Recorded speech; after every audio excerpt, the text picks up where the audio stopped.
Olá, estamos de volta com o programa Capital Natural, que hoje continua o debate da semana passada sobre a indústria de petróleo, seus desafios e dilemas. Estamos conversando com o professor Cleiton de Carvalho Carneiro, da Escola Politécnica da USP, e o economista Edmilson Moutinho dos Santos, do Instituto de Energia e Ambiente, também da USP.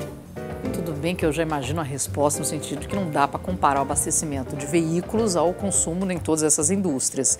Mas existe uma boa intenção da OPEP em diminuir o valor para essas indústrias para que aumente-se o consumo do petróleo desta forma, não? Não acredito. Inclusive, nos países da OPEP, eles evoluíram bastante na área química, na área de refino e química, mas eles seguiram a rota do gás. Porque nesses países, Arábia Saudita, Catar, Irã, são países isolados do mundo na cadeia do gás, né? Inclusive até mereceria um programa inteiro para falarmos de gás, fica aí a sugestão. Opa. Mas o gás, nesses países, é um subproduto obrigatório. Assim como nós, no meio do mar, estamos produzindo gás obrigatoriamente e não sabemos muito o que fazer com ele. Qual que é a porcentagem, gás e líquido? Depende muito, aqui vai ser alto, né? Aqui o professor estima mais de 20%, 30% da combinação vindo do gás.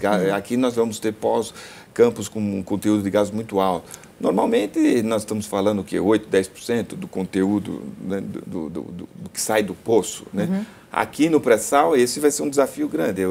A quantidade de gás e o pior, a quantidade de CO2 que já vem direto da natureza é muito alta, né? Esse é um desafio grande. Isso eu acho que é um dos desafios que já está sendo investido em tecnologia. Né? Porque antes esse CO2 ele era liberado na superfície e hoje já é proibido. Então já existem mecanismos de reinjeção do CO2 no próprio também reservatório. Tem um processo assim, não tem? O Sim. xisto tem um procedimento assim parecido também, que tem um vazamento natural que acontece, que depois eles estão retendo e reinjetando nos reservatórios. Sim, então eles utilizam esse próprio CO2 na parte de recuperação avançada, né? Que é você conseguir extrair mais no momento em que a extração já começa a ter queda, né?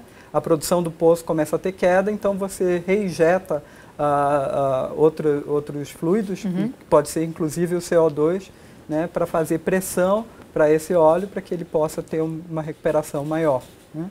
Então, esses são avanços tecnológicos que a gente vê como positivos. É interessante porque quando a gente fala de tecnologia, né, quando a gente fala até do transporte ao longo da história, você vai ver no século XIX, por exemplo, o transporte de pessoas, o transporte de cargas e até mesmo mecânica, ela dependia de cavalos. Ai, né? Nem me conta essa parte. Me conta não me lembre dessa parte, que eu sempre acho isso tão trágico. Justamente, aí quando a gente vai ver lá o pessoal que trabalhava com previsões, né, no final lá do século XIX, estava super preocupado porque pelas estatísticas, pelas previsões dele, em mais ou menos 1930, as ruas inteiras, fizeram um estudo das ruas inteiras de Londres estariam com cerca de 2,7 metros, né, de esterco cobrindo as ruas. Existe esta projeção? Não, na época existia, né? E Manhattan, a mesma coisa. Diziam que em 1950 iria chegar aos terceiros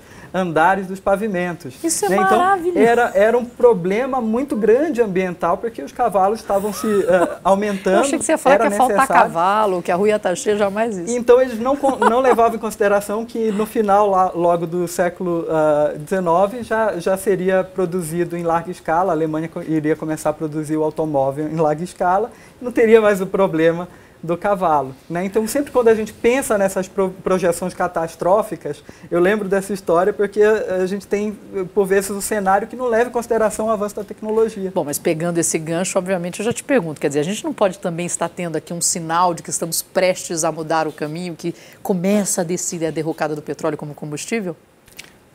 Mas qual caminho é esse? Quer dizer, vamos supor que o petróleo é dependente de transporte e o ser humano é dependente de mobilidade. A pergunta é, o ser humano daqui 20, 30 anos ainda vai precisar estar transportando o seu corpo para satisfazer o seu sentimento de mobilidade?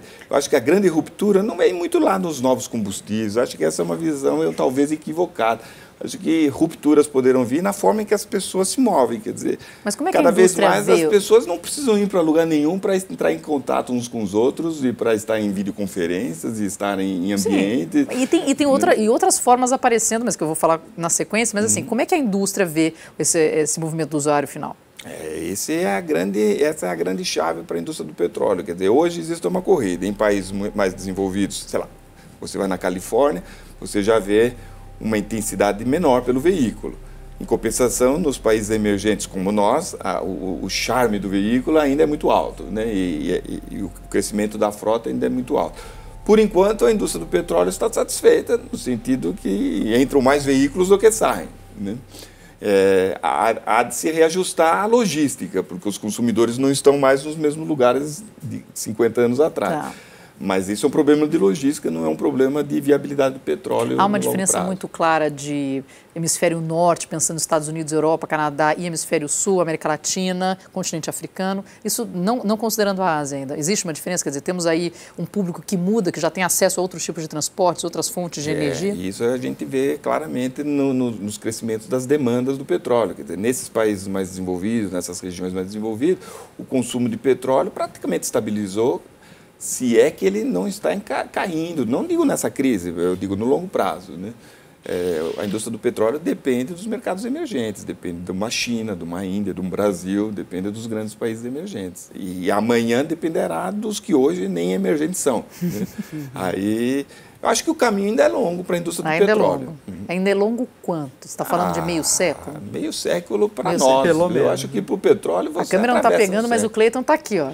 Está concordando, então. Você também acha isso, Cleiton? Eu acredito. Mas tem data marcada? Você falou, olha, eu acho que ali quando a gente fechar 2050, 70, 80, a gente vai estar um pouquinho livre disso. Olha, eu acho que tudo vai depender muito do desenvolvimento das outras energias, das outras fontes de energia, porque a indústria ela vai depender de uma quantidade considerável aí de energia, né? Então, os países em desenvolvimento são determinantes nesse ponto, né? Como bem o professor chamou a atenção. Então, acho que tudo vai depender aí do próprio desenvolvimento das outras fontes. Deixam desenvolver, e agora eu vou na teoria da conspiração. Mas é aquela coisa, a gente já tem um desenvolvimento interessante na parte do carro elétrico, sem falar em outras fontes. Tem cidades na França inteira que usam demais carro elétrico, né? O Japão usa carro elétrico. Quer dizer, a tecnologia está aí, está disponível, as pessoas estão usando, está funcionando, não é uma questão só de ampliar, e aí de repente podemos encontrar barreiras até pelo interesse de não quebrar quem produz petróleo, visto que aí 80 e tantos % né, são para combustível? Mas aí essa eletricidade mesmo do carro elétrico, ela vai depender de alguma outra fonte, né? Seja uma hidrelétrica, seja da energia solar, né? Seja energia eólica. Não tem fonte suficiente para todo mundo. Né? Então, esses eventualmente uma termoelétrica a petróleo, né? Não. Você vai ver, por exemplo, a própria palheta lá que roda na energia eólica, né? Ela tem uma constituição de uma liga que vem de derivados também do petróleo. Então, assim... E se a gente for para a parte de energia fotovoltaica, né, as células solares, elas vão depender de silício. Então, a gente sempre vai depender de uma matéria-prima que é mineral, né, que é para tudo. Se a gente for olhar, tudo que tem aqui, né, vai depender de uma matéria-prima que é mineral, que vem de alguma rocha ou de algum material. E lógico, eu acho que essas energias limpas, mais limpas, né, elas vieram para ficar, mas o desenvolvimento delas em larga escala é que vai definir aí essa diminuição da utilização do petróleo. Então não tem data, vamos saber. Vai demorar, viu, gente? Bom, a gente vai para um rápido intervalo e volta já já.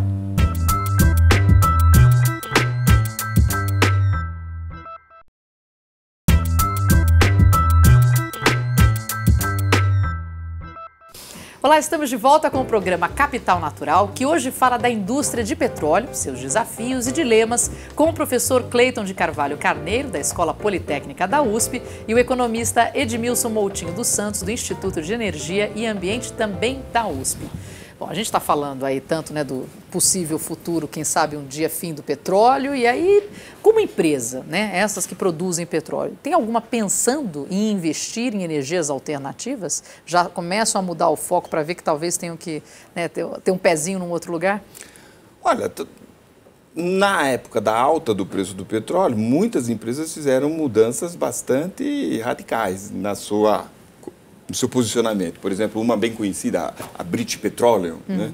De repente ela passou a se chamar, para guardar a sigla, BP, passou a se chamar Beyond Petroleum. Né? Esse é o caso mais emblemático. Mas a empresa francesa Total, o ano passado, ela anunciou, foi a primeira vez, e entre as grandes empresas internacionais, foi a primeira a ultrapassar essa barreira, o gás passou a ser a principal unidade de negócio dela. Né? Então, é uma empresa que está caminhando lentamente para fora do segmento do petróleo, diversificando-se. A Petrobras fez esse caminho de forma intensa também, e ela passou a se definir como uma empresa de energia, ela passou a investir em etanol, passou a ser um grande produtor de etanol, ela começou a investir em energia eólica, etc. Eu tenho a impressão que, no caso da Petrobras, com a mudança do cenário de preços, a empresa, e todos os problemas que a gente tem acompanhado em relação a ela, do seu alto endividamento, etc., ela tem que focar, ela vai ter que reverter esse processo, ela vai voltar a ser uma empresa mais de petróleo. Mais de petróleo. Porque o coração do futuro da Petrobras nos próximos 10, 20 anos é o pré-sal. Sim. Então, é ali que ela vai poder se reposicionar, nem que ela queira, ela não pode ali que ela vai poder trás, se reerguer. Então, a Petrobras agora, pensar na sustentabilidade de longuíssimo prazo é muito importante quando você pode sobreviver ao curto prazo, não adianta morrer antes. Né?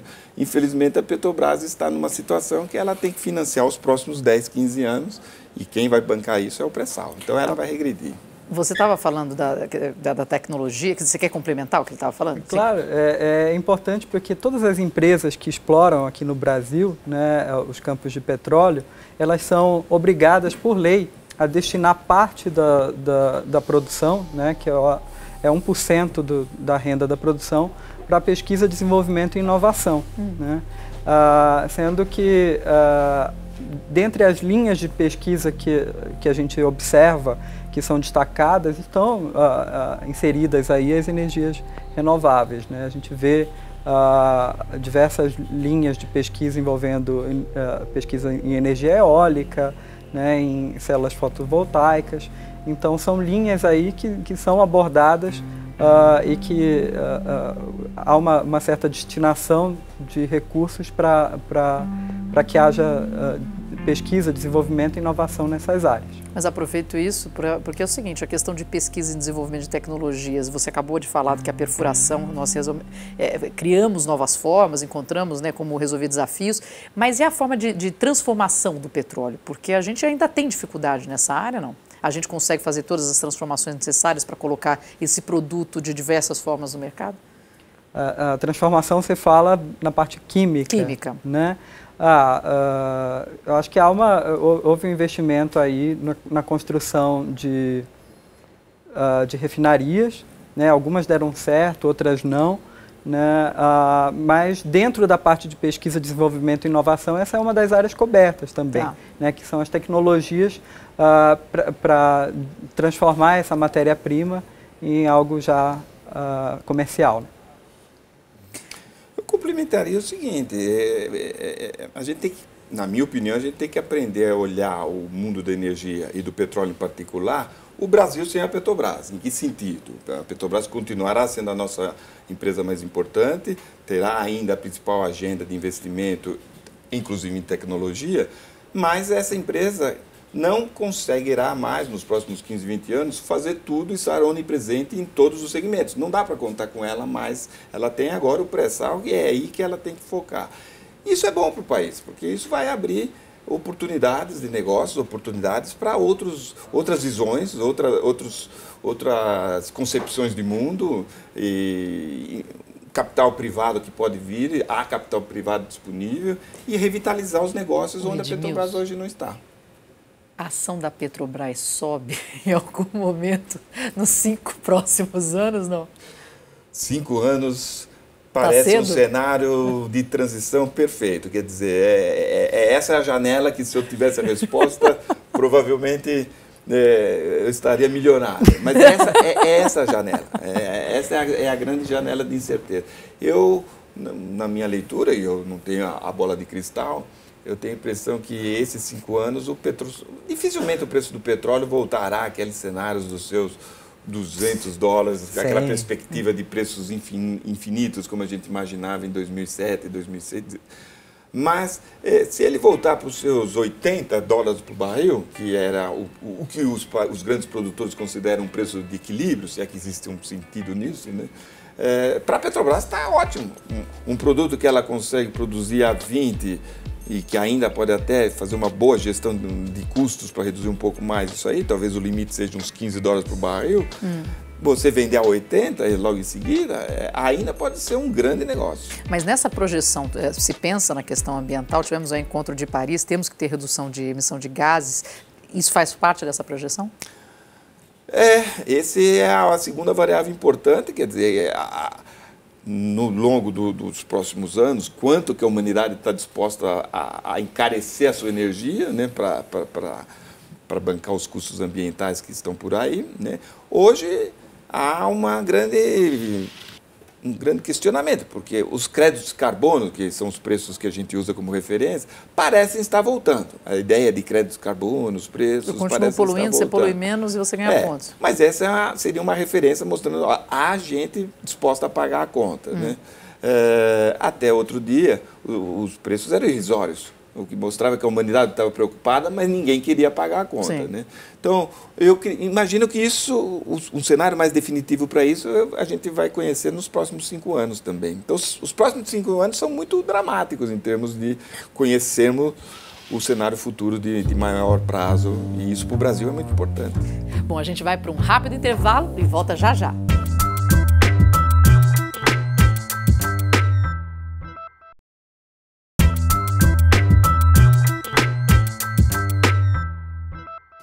Olá, estamos de volta com o programa Capital Natural, que hoje fala da indústria de petróleo, seus desafios e dilemas, com o professor Cleiton de Carvalho Carneiro, da Escola Politécnica da USP, e o economista Edmilson Moutinho dos Santos, do Instituto de Energia e Ambiente, também da USP. Cleiton, para você, nós temos aí, as pessoas estão pensando nas questões ambientais, não? Olha, eu acredito que há um pensamento, sim. Eu acho que as gerações de agora já estão um pouco mais preocupadas, né, com as questões ambientais.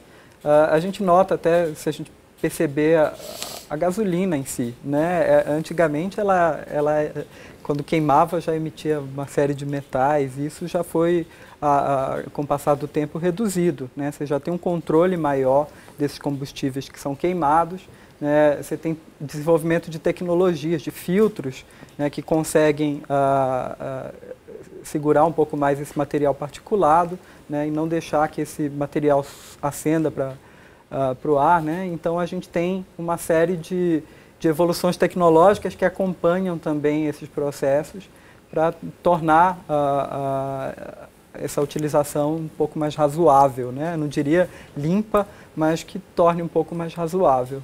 Muito bem. Edmilson, como é que está o cenário do petróleo no mundo? Nós temos aí uma grande oferta?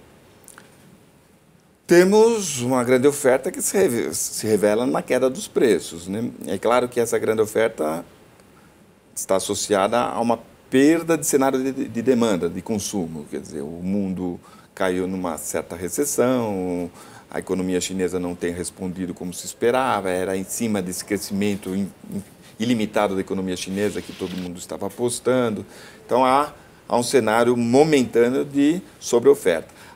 E há uma guerra financeira entre os grandes países produtores que têm petróleo muito barato, vamos chamá-lo, a Arábia Saudita é o grande líder desse conjunto, né, que está apostando num preço baixo para quebrar as pernas daqueles que estão na fronteira dos custos, inclusive nós. Né? Mas também a turma do xisto lá nos Estados Unidos. Né?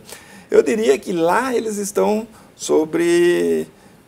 numa situação mais crítica, né? Porque lá o mercado é muito, muito competitivo, muito capital privado, muito financiamento privado, então há uma quebradeira em vista de muitos produtores americanos Nos Estados Unidos. Nos Estados Unidos, estamos falando de, eventualmente, uma crise financeira lá de equivalente àquela do mercado de residencial lá de 2008. Nós estamos falando de uma quebra que poderá ser de 200, 300 bilhões de dólares de quebradeira no setor de petróleo nos Estados Unidos. A Petrobras não se encontra em boa situação. Eu imagino que a Petrobras necessita de equivalente, algo como uns 200 bilhões de dólares aí, para se recapitalizar. Então, onde vira esse dinheiro, né? Até quanto o governo vai investir nisso, vai investir na Petrobras para colocá-la sob o trilho outra vez, né? Então, vivemos uma guerra, um momento de guerra financeira importante. Eu imagino que a Petrobras vai conviver com dificuldades por 5, 6 anos, mas vai sair dessa guerra numa situação parecida com a dos anos 80, quer dizer, pioneira num segmento. O segmento do pré-sal, águas profundas, um segmento muito caro, mas ela vai estar sozinha, alta produtividade, e vamos ver se a gente tira vantagem dessa situação, como tiramos nos anos 80. E que seja bom para todo mundo, inclusive para a natureza. Mas eu quero terminar o programa colocando uma frase aqui para vocês responderem, né, como referência, mas eu quero dar a fonte dessa frase. Quem fez essa frase aqui?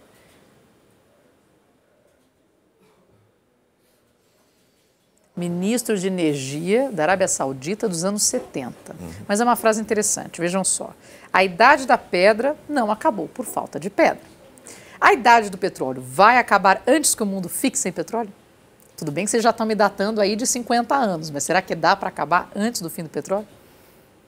Pois essa frase é tão emblemática que se colocar contra ela ou a favor dela, a gente sempre se queima, né? De alguma forma a gente se queima. Ela é uma bandeira tão grande dentro Estamos falando de combustível, né? Aqui, gente. Os grandes cenários para 2050 mostram o quê? Aí são cenários. Cenários são adivinhações, tentativas de adivinhações. É que o mundo continuará precisando de todas as formas de energia, inclusive o carvão. A gente está falando do petróleo, inclusive o carvão. Esse é um cenário indicativo. O segundo, um avanço grande de renováveis diversas. Essa também parece irreversível, esse processo.